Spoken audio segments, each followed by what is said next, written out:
चलिए शुरू करते हैं नेक्स्ट पार्ट। लास्ट की लाइन है इस पेज में, even if she did he will through.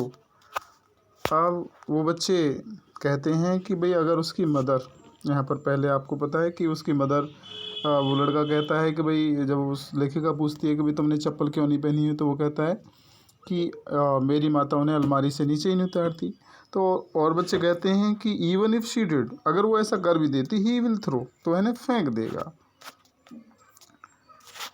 Throw them of, उन्हें फेंक देगा, वो बच्चे कहते हैं। Ads another who is wearing shoes. एक और लड़का है, वो अपनी बात में जोड़ता है, जिसने अपने पाँव में जूते पहने हुए हैं। दैट डू नॉट मैच, और जो जूते पहने हुए हैं वो मैच नहीं खाते, मेल नहीं खाते, बेमेल हैं। When I comment on it, और लेखिका कहती है कि when I comment on it, जब मैं इस बात पर टिप्पणी करती हूँ, ही सफल्स हिज फीट, सफल मीन घसीटना, वह अपने पैरों को घसीटने लगता है। एंड सेज नथिंग, और कुछ भी नहीं कहता है। वो कहता है आई वॉन्ट शूज, मुझे जूते चाहिए। थर्ड लड़का, sorry, says A third boy who has never owned a pair all his life, जिसने अपने पूरे जीवन में एक जोड़ी जूते नहीं ओन किए हैं, जिस पे है ही नहीं, जिसके जीवन में एक भी जोड़े जूते नहीं आए अब तक, वो कहता है कि भाई मुझे भी जूते चाहिए। ट्रैवलिंग अक्रॉस द कंट्री, अब लेखक कहती है कि देश में, अक्रॉस, इधर से उधर, एक जगह से दूसरी जगह, यात्रा करते हुए, ट्रैवल यात्रा करना। आई हैव सीन चिल्ड्रन, मैंने देखा है, चिल्ड्रन बच्चों को, वॉकिंग चलते हुए, बेयरफुट नंगे पैर, इन सिटीज शहरों में, ऑन विलेज रोड्स गांव के रास्तों पर। It is not lack of money, वो कहती है कि भाई ये धन की कमी नहीं है।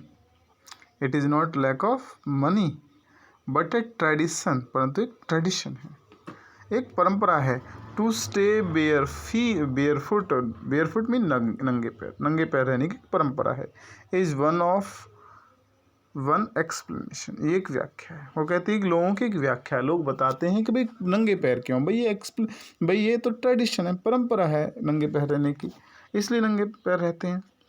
आई वंडर, मुझे आश्चर्य होता है, if this is only an excuse, क्या यह एकमात्र एक एक्सक्यूज़ है, बहाना है, टू एक्सप्लेन, व्याख्या करने का, ए परपेचुअल स्टेट ऑफ पॉवर्टी, यानी पॉवर्टी गरीबी, परपेचुअल स्थाई, स्टेट मीन अवस्था, गरीबी की स्थायी अवस्था को, चिरकाल से चली आ रही अवस्था की व्याख्या करने का क्या एकमात्र बहाना है। वो कहती है I remember a story a man from Udupi told me, मुझे याद है कि एक उदीपी के आदमी ने मुझे कहानी सुनाई थी। As a young boy he would go to school, जब वो एक यंग बॉय था, छोटा लड़का था, he would go to school, वह स्कूल जाया करता था।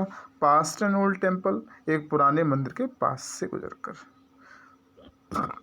वेयर हिज फादर, जहाँ पर उसके पिता, वॉज ए प्रीस्ट, पुजारी थे, जहाँ पर उसके पिता एक पुजारी थे। He would stop briefly at the temple, वह मंदिर पर ब्रीफली, बहुत संक्षिप्त, ब्रीफ में छोटा, थोड़ा समय, थोड़े समय के लिए रुकता था।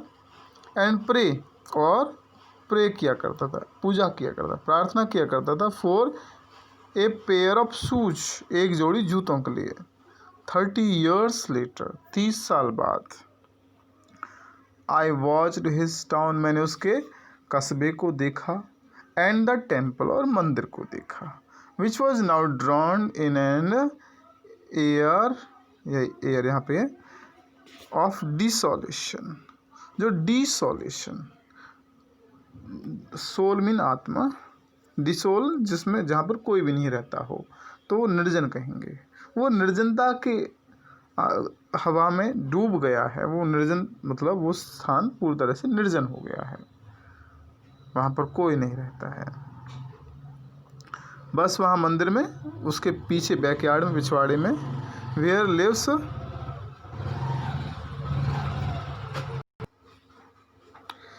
इन द बैकयार्ड, और उसके मंदिर के बैकयार्ड यानी पीछे आंगन में, where lived the new priest, यहाँ पर अब नया पुजारी रहता था। There were red and white plastic chairs, वहाँ पर लाल और वाइट सफ़ेद रंग की प्लास्टिक की कुर्सियाँ थीं। Young boy dressed in A grey uniform, एक लड़के ने स्लेटी रंग की यूनिफॉर्म पहनी हुई थी। वेयरिंग शॉक्स, उसने मोजे पहने हुए थे, जुराब पहने हुए थे। एंड शूज, और जूते पहने हुए थे। अराइव्ड पहुँचा। पेंटिंग, ये वर्ड है पेंटिंग मीन हाफ ना, हाफ तो आ पहुँचा।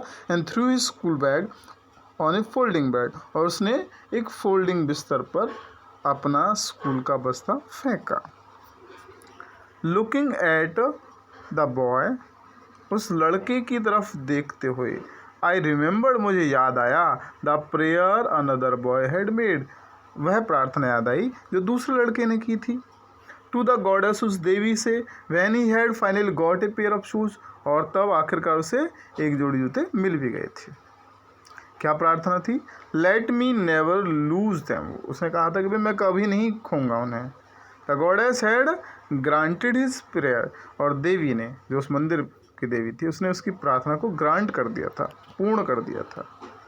Young boys like the son of the priest, पुजारी के लड़के के जैसे जो छोटे लड़के हैं, नाउ वोर शूज, अब वो जूते पहनते थे। बट मैनी अदर्स, परंतु मैनी बहुत सारे अदर्स दूसरे, लाइक द रैग पिकर्स, कूड़ा बीनने वाले लड़के हैं उसकी तरह के, इन माई नेबरहुड, मेरे पड़ोस में, रिमेन शूलेस, वो अभी भी रिमेन बने हुए हैं, शूलेस बगैर जूतों का मतलब मेरे पड़ोस में रहने वाले रैग पिकर जैसे बहुत सारे बच्चों के पास अभी भी जूते नहीं हैं।